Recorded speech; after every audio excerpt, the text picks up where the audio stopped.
Assalamualaikum warahmatullahi wabarakatuh. Perkenalkan, nama saya Muhammad Julus Maulana dan rekan Saya Eka Ahmad Bajari Al-Jahrawi.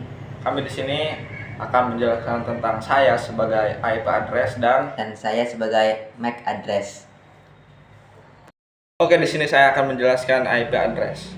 Jadi, IP address itu adalah alamat numerik yang digunakan untuk mengidentifikasi perangkat di jaringan yang menggunakan protokol IP. Formatnya ada IPv versi 4 menggunakan 32 bit dan IPv6 V6 atau V6 menggunakan 128 bit, dan fungsinya mengidentifikasi perangkat dan mengarahkan paket data ke tujuan yang benar di jaringan. Serta jenis-jenis IP address ada public address dan private IP address. Kalau public itu untuk Unix di seluruh internet diberikan oleh ISP, dan private IP address itu privat digunakan dalam jaringan lokal, tidak Unix secara global. Serta ada pengelolaan bisa statis atau tetap dan dinamis diberikan oleh server DHCP. Baik teman-teman, selanjutnya saya akan menjelaskan tentang MAC address. Definisi MAC address: alamat perangkat keras yang digunakan untuk mengidentifikasi kartu jaringan atau perangkat jaringan di lapisan data link layer pada model OSI.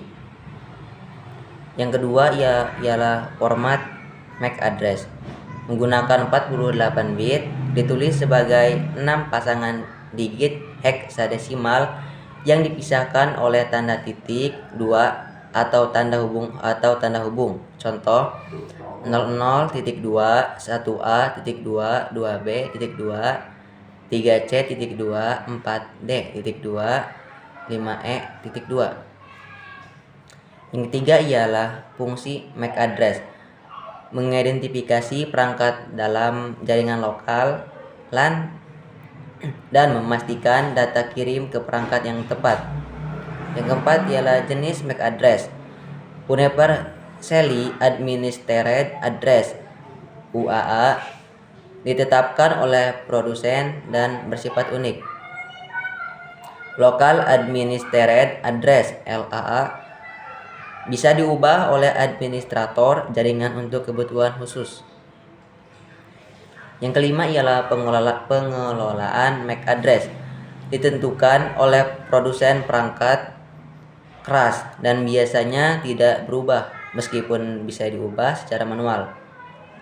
Pembahasan selanjutnya yaitu perbedaan utama MAC address dan IP address.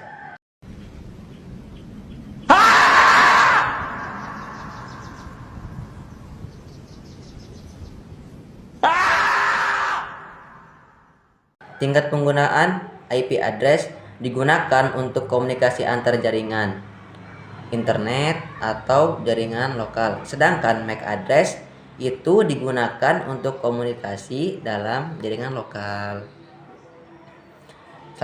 Pembahasan selanjutnya yaitu hierarki.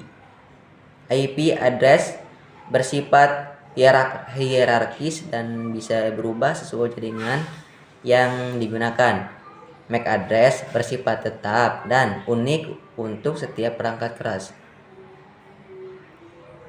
Selanjutnya yaitu lokasi operasi.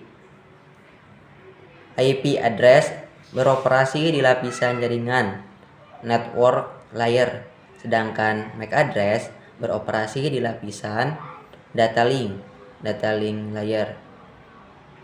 Kesimpulannya, IP address dan MAC address memiliki peran yang berbeda namun saling melengkapi dalam jaringan komputer.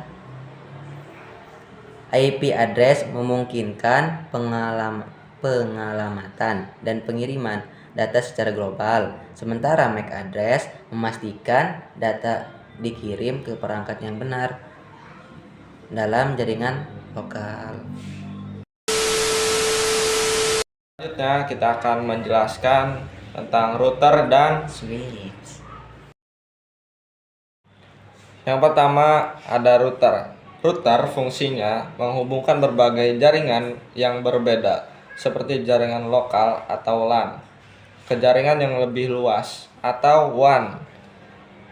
Yang kedua juga memutuskan jalur terbaik untuk mengirimkan data ke tujuan akhir melalui berbagai rute yang tersedia.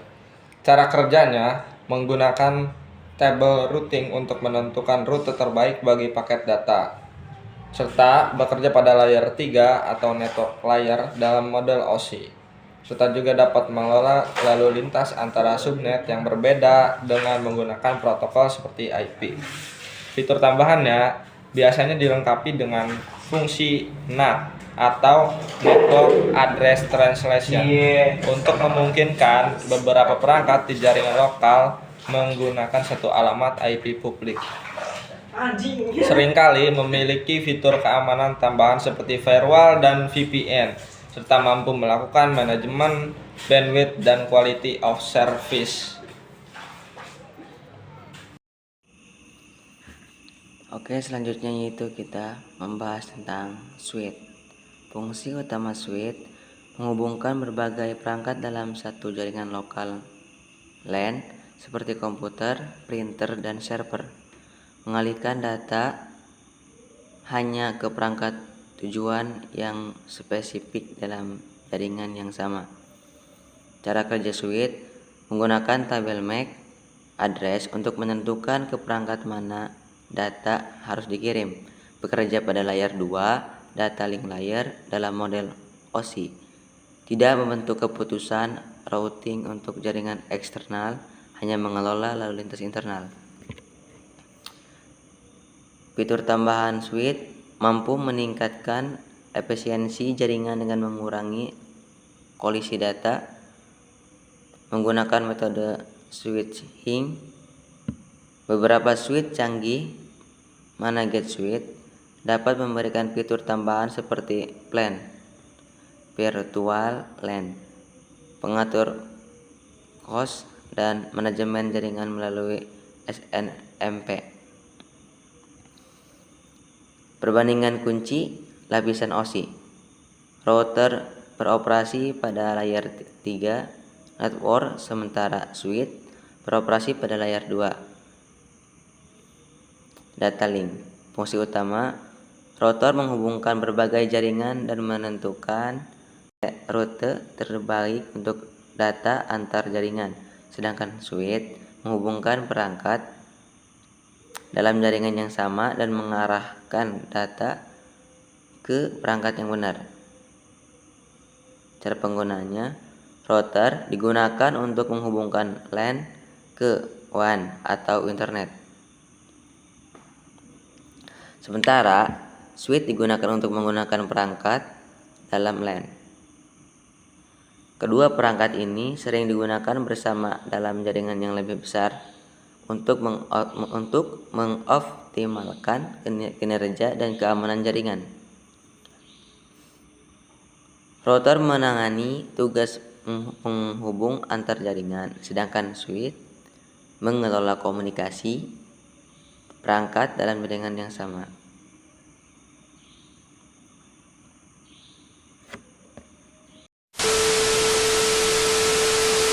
Kita akan menjelaskan tentang kabel dan nirkabel. Jaringan kabel dan jaringan nirkabel adalah dua jenis infrastruktur jaringan yang berbeda dalam hal metode transmisi. Jaringan kabel yang pertama itu media transmisi menggunakan kabel fisik seperti kabel tembaga atau Ethernet, atau juga kabel serat optik untuk mentransmisikan data.